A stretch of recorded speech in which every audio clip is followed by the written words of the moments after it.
Kembali lagi di Dulu Sekarang. Kali ini kita akan menuju ke Teluk Lampung untuk menemukan potensi perikanan lainnya. Namun tempatnya bukan lagi di alam bebas. Yap, di kantong-kantong keramba inilah kita bisa bertemu beragam jenis ikan. Tapi yang menjadi tujuan saya adalah kelompok ikan yang berwujud mirip seperti hiu alias ikan kobia. Nah, ini dia pemirsa, ikan kobia atau biasa disebut mini hiu. Serem banget. Nah, jadi kalau dulu kan biasanya kita menemukan ikan kobia nih di laut yang dasar banget ya, barengan sama ikan hiu. Nah, sekarang ini kita udah bisa melihatnya lebih dekat. Seperti saya ini, karena udah dibudidayakan ya Pak ya.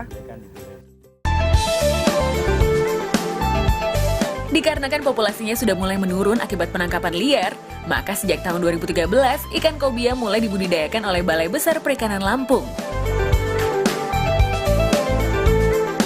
Terbukti dalam kurun waktu 3 tahun, jumlahnya sudah mencapai hingga ribuan ekor. Keunggulan lain dari ikan kobia adalah pada beratnya. Jika pada umumnya ikan budidaya hanya mencapai bobot 1,5 sampai 2 kilo saat berusia 1 tahun, berat kobia bisa mencapai 2 kali lipatnya. Ikan yang bisa bertahan hidup hingga 15 tahun ini juga sering dijuluki salmon hitam. Hal ini tak lain karena kandungan omega 3 yang dimiliki kobia setara dengan ikan salmon loh. Alhasil, di Jepang, kobia banyak dikonsumsi selayaknya ikan salmon. Wow, hadiah untuk saya. Aduh, Bapak manis sekali. Nah, ini bisa untuk disantap kan ya? Ya, bisa. Paling pas emang umur segini atau bagaimana? Ya, ukuran 1 kilo, 1,5 kilo itu pas, rasanya luar biasa. Tapi ini harus langsung dimatikan supaya ikan ini tidak, rasa amisnya tidak terlalu.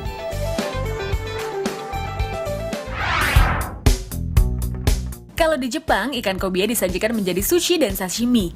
Tapi karena sedang di Lampung, maka kita akan mengikuti cara mengolah ikan khas bumi Tapis.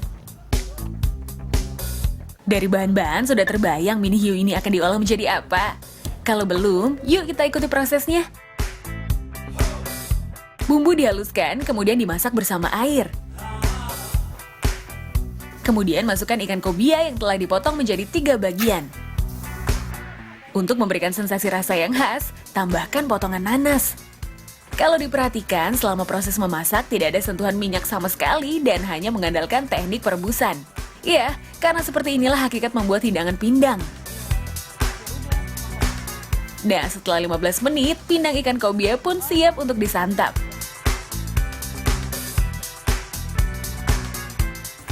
Wow, pemirsa, ternyata walaupun kelihatannya gede dan tadi kalau dilihat kulitnya kan agak keras ya, jadi ternyata dagingnya ini setelah dipindang itu berubah menjadi lembut, padat, dan juga apalagi dimasak pindang kayak gini, wah pas lah pokoknya. Ini dia keajaiban dari masakan pindang. Tapi masih ada lagi pemirsa yang tidak kalah menariknya dari hasil olahan pindang lainnya. Nah, kalau yang ini pemirsa, ini nih luar biasa.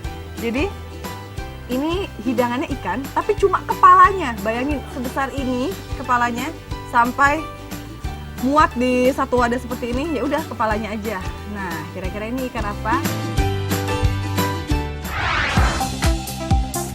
Wow, besar juga ya kepala ikan yang satu ini. Nah, bagi pemirsa yang masih asing, ini adalah ikan simba. Kalau di Jawa, lebih dikenal sebagai ikan kue. Mau dimodifikasi seperti apapun, pindang ikan menjadi cara pengolahan ikan yang selalu dipilih dari dulu sampai sekarang. Buat pemirsa yang hobi wisata kuliner, kalau ke Lampung belum lengkap tanpa mencoba hidangan yang satu ini. Seperti ikan kobia, kepala ikan simba juga dihidangkan dengan cara dipindang. Bedanya, butuh waktu lebih lama untuk merebusnya, sekitar 15-20 menit.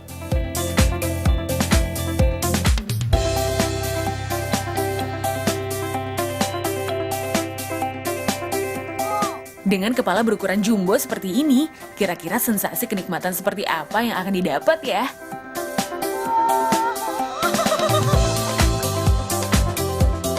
Lihat ini pemirsa, jadi walaupun cuma kepala, dagingnya ini melimpah banget. Sampai jadi nggak susah lah buat milih-milihin mana dagingnya.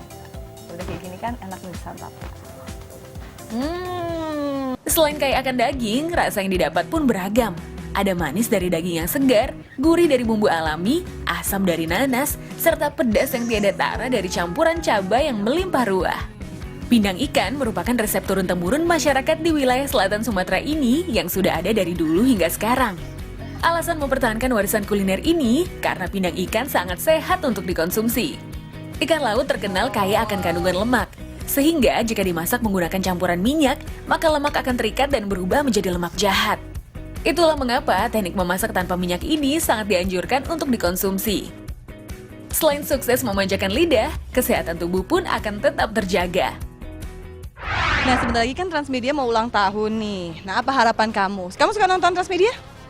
Sering. Oke, berarti apa harapan kamu untuk Transmedia? Harapannya semoga kedepannya lebih nayangin acara TV yang bermanfaat aja sih. Selamat ulang tahun untuk Transmedia.